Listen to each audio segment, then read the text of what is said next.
세상에 어떻게 이런 일이 일어날 수 있는지. 제가 작년에 겪었던 일은 아토피감으로 정말 황당한 일입니다. 참 누구에게도 속 시원히 털어놓을 수 없었는데 오늘 모두 털어놓고 다 내려놓으려 합니다. 전 올해 33살 먹은 이혼남입니다. 참 어디서부터 말을 꺼내야 할지. 전 재작년에 저보다 4살 어린 여자와 사내 연애 후 결혼하게 됐습니다. 전 와이프는 술을 좋아하고 노는 걸 좋아했지만 연애에는 서툴렀고 남자를 진지하게 만나본 건 처음이라며 저만 보면 수줍어하는 그 모습. 전 그 모습에 반했었죠. 저희는 비슷한 집안에 같은 회사에 서로 모난 거 없이 부족한 거 없이 비슷비슷하게 그냥 무탈하게 평탄하게 결혼에 골인하게 되었죠. 신혼여행은 하와이로 갔습니다. 전 와이프는 혼전순결주의자라서 1년 연애 동안 별다른 진도를 빼지 못했기에 하와이에서 지냈던 그 밤이 첫날 밤이었죠. 네, 좋았습니다. 자세한 얘기는 생략할게요. 아무튼 그렇게 행복한 시간을 보냈었고 전 술을 잘 못하지만 전 와이프는 타고난 술꾼이었기에 일정 내내 제가 먼저 골아떨어졌었고 전 와이프는 새벽까지 혼자 술을 마셨는지 아침에 눈을 떠보면 비몽사몽 제 옆에서 잠들어 있었습니다. 그렇게 즐거운 신혼여행을 끝마치고 한국으로 돌아왔고 얼마 지나지 않아서 전 와이프는 임신을 했습니다. 허니문 베이비였던 거죠. 근데 그땐 너무 좋아서 의심할 겨를도 없었지만 생각해보면 아직 아이 기획이 없어서 제가 피임을 했었는데 하나도 의심하지 않고 그냥 마냥 좋아한 제가 미련스럽고 바보 같네요. 전 와이프는 임신하자마자 일을 그만두고 집에서 퇴교를 시작했습니다. 임산부 요가니 임산부 마사지니 아주 여러 방면으로 관리도 받고 퇴교 여행 그런 것도 가야 한다고 해서 저기 가까운 일본의 오키나와로 퇴교 여행도 떠났었죠. 혼자 벌기 때문에 좀 부담스러웠지만 내 아이를 가진 와이프가 안쓰럽고 또 힘들어하는 모습을 보니 정말 하나도 아깝지 않았습니다. 임신 막달쯤 되었을 땐 예약해뒀던 조리원이 마음에 안 든다며 걸어놓았던 예약금을 다 날리면서까지 무슨 유명하다는 조리원의 특실로 다시 재예약을 하더군요. 비용이 만만치 않았지만 그래도 해줬습니다. 내 아이를 가진 여자니까요. 임신 중에는 뭐가 먹고 싶니? 뭐가 하고 싶니? 새벽 2시든 3시든 전 와이프가 필요하다는 건 뭐든 다 사다 줬었습니다. 정말 헌신했다는 거 그거 말씀드리고 싶어서 이렇게 길게 주저리 했네요. 지금부터는 편의상 아내라고 친하겠습니다. 이제 본론으로 들어가자면 오후 3시쯤인가 아내가 진통을 시작했고 전 아내를 들쳐업고 병원으로 갔습니다. 저희 집에서도 첫 아이고 와이프 쪽 친정에서도 첫 아이라서 우리 부모님들 그리고 제 동생 장인어른 장모님 그리고 처제까지 온 가족이 다 모여서 아내의 출산을 기다리고 있었죠. 뱃속에 아이가 너무 크고 자궁문도 안 열리고 39주가 되도록 아이가 너무 위쪽에 있어서 의사도 그렇고 제왕절개를 하자고 해서 아내는 제왕절개로 아이를 낳기로 했었죠. 그렇게 아내는 수술실로 들어갔고 얼마 안 지나서 의왕하는 아기 울음소리가 들리길래 내 아이가 세상에 나왔구나 참 벅차더군요. 근데 한참 지나도 아이 얼굴을 안 보여주길래 뭐지 싶었습니다. 아내는 입원실로 이동하고 다른 가족들은 왜 아이를 안 보여주냐며 병원에서 아우성이고 친구한테 듣기로는 수술실에서 바로 한번 아기를 보여준다는데 안 보여주길래 저도 뭐지 싶었지만 간호사가 되게 난처해하면서 면회 시간을 볼 수 있다고 그러길래 아 그런가 보다 싶어서 입원실에 간 아내의 손을 꾹 잡아주고 마취가 풀릴 때까지 같이 기다리고 있었죠. 마취가 풀린 아내는 절 보자마자 엉엉 울기 시작합니다. 오빠 애기 봤어? 아니 이상하게 애기를 안 보여주네. 원래 이런 건가? 이 병원만 이런 건가? 알 수가 없네. 자기 귀는 우리 아가 봤어?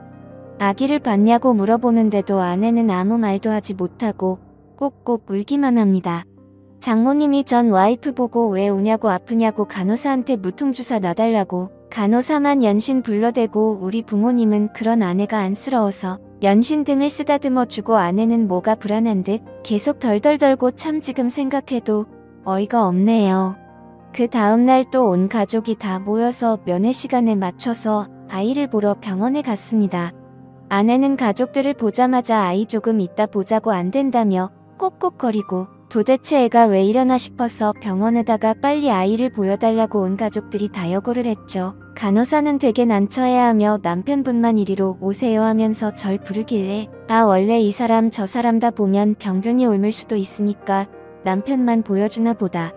그리 생각하고 아내와 함께 신생아실로 갔죠. 아내는 신생아실로 가는 내내 휠체어 위에서 손을 달달달 떱니다. 전 아무것도 모르고 이 애기가 그렇게 보고 싶냐 덜덜덜하는 아내 손을 꾹 잡아주며 신생아실로 가는데 간호사가 데리고 나오는 아이 좀 피부가 까무잡잡합니다. 눈도 너무 크고 까무잡잡하고 아무리 봐도 동양인이 아닌 것 같고 아내도 저도 피부가 흰 편인데 까무잡잡한 아기 뭐 흑인 계열 중동 계열 그런 모습으로 보이더군요. 콩 심은데 콩 나고 팥 심은데 팥 나는 법인데 처음엔 바보같이 선생님 아이가 바뀐 것 같은데 간호사에게 아이가 바뀌었다고 우리 아이를 데려다 달라고 하는데 간호사는 어쩔 줄 몰라 하고 아내는 갑자기 미안하다며 꼭꼭 옵니다. 오빠 미안해 정말 미안해. 전 상황 파악이 되질 않았고 멍하니 서서 아기를 바라보다가 그냥 밖으로 나와버렸습니다.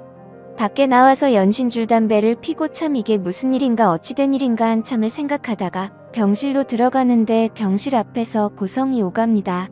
장모님은 무릎을 꿇고 내가 딸을 잘못 줬다고 울고불고 우리 부모님은 이게 무슨 일이냐고 소리소리를 지르고 아내는 눈물만 꼭꼭 흘리고 전 그냥 병실로 들어가서 부모님 손을 이끌고 나와버렸습니다. 저게 내 아이는 아니든 어제 수술한 사람 붙잡고 할 얘기가 아닌 것 같아서요. 장모님은 절 보자마자 차서방 미안하네 차서방 얘기 좀 하게 우리가 잘못했네 차서방 애타게 절 부르시는데 전 대답도 안 하고 부모님을 모시고 병실에서 나왔습니다.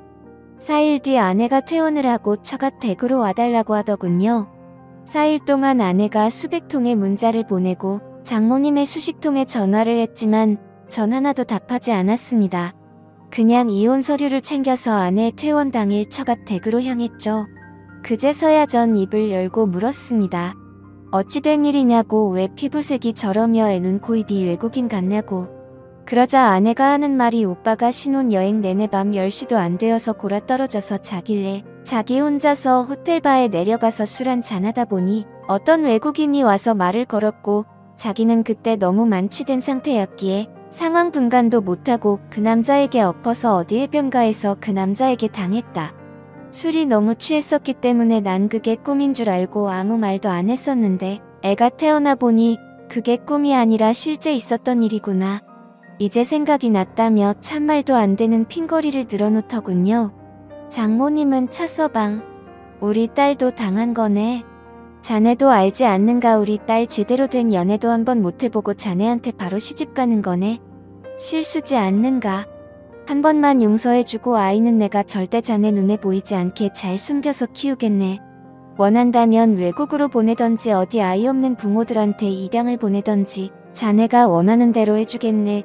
계속 연신 저에게 사정을 하시고 장인어른은 계속 한숨만 쉬시고 그 와중에도 정말 아내가 그 남자에게 당했던 거라면 용서해야 할까? 별의별 수백 가지 생각이 다 들더군요. 제가 아내에게 첫 남자인 건 맞으니까요. 전 고민해본다고 하고 집으로 돌아왔습니다. 그리고 집에 와서 신혼집에서 컴퓨터를 켜서 이것저것 검색을 해보는데 문득 아내가 의심스러워져서 아내의 네이버 아이디로 로그인을 해봤죠. 참 제가 판도라의 상자를 열었더군요. 아내는 네이버 지식인의 처녀 막 수술 그리고 성형 임신 중 친자 확인 해외 입양 등등 참 여러 질문을 올려놨고 그 질문들을 모두 읽어보니 아내에게 제가 첫 남자가 아니라 아내는 수술을 해서 처녀인 척 했었던 거였고 그 남자에게 당했다는 사실을 까맣게 잊고 있었던 것도 아니고 실은 다 알고 있었기에 임신 중에 친자 확인을 할 수 있는지 애를 가족들 몰래 낳을 수 있는지 참 이것저것 말도 안 되는 질문들을 연신 하루에도 두세 개씩 했더군요. 참 지금 생각해보니 당했다는 것도 거짓답습니다. 당했으면 남편인 나한테 말해서 그 남자를 잡을 생각을 했어야지. 전 그냥 두 말 안 하고 그 지식인 질문들을 프린트해서 이혼 서류와 함께 아내에게 보냈고 아내는 군말 없이 이혼 서류에 도장을 찍었습니다. 그렇게 저의 짧은 결혼 생활이 끝났고 아내는 지금 무얼 하는지 전혀 소식을 모릅니다. 동기에게 물어보니 6개월 유직을 끝내고 퇴사했다고 하더군요. 저도 회사에 이미 소문이 다 난 터라 더 회사를 다니기 민망해서 다른 회사로 이직을 했고, 참 저도 지금은 담담하게 글을 써내리고 있지만 그때 당시에는 술독에 빠져서 매일매일 술만 마시고 그렇게 지냈었네요. 지금은 그냥 아무 감정도 없고 아무렇지 않습니다. 그래도 뭔가 제 마음속에 남아있는 응어리가 있었는데 이렇게 많은 분들이 보는 유튜브 채널에 제 얘기를 공유하고 나니 뭔가 한결 마음이 더 편안해집니다. 저도 이제 좋은 인연 만나고 싶은데 세상에 아무 여자도 믿을 수 없을 것 같아서 이렇게 평생 혼자 살아야 하나 싶습니다. 긴 글 읽어주셔서 감사합니다.